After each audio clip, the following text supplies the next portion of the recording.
So today I'll go over the way that I wrap my hands. So first and foremost, you always want to make sure that your hand is nice and straight and flat. I'm going to start off with this loop here. You'll see, I'll show you this way, it says this side down. When I put the strap over my thumb, this side goes down around my wrist. Now as I go around the wrist, I want to usually go about 3 times.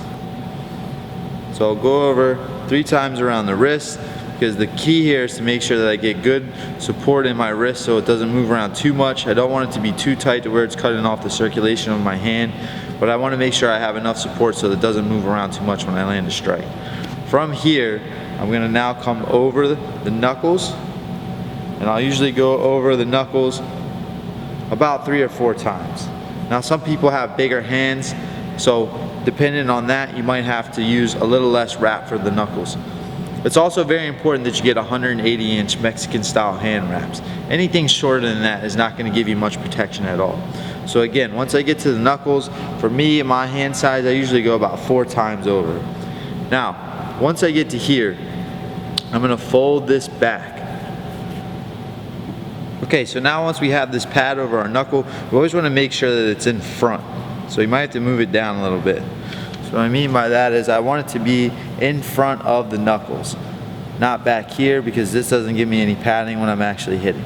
So once I make my pad, I make sure it's here in the front, and I open my hand back up, and I'm going to come over the top of that and secure it all down with the wrap. So I'm here. Now from here, I'm going to go under the thumb,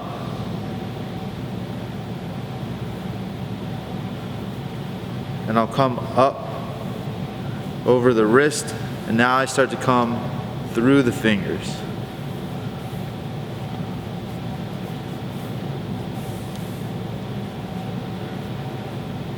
Now from here I'll have a lot of extra material around my hand. So once I go under the thumb one more time,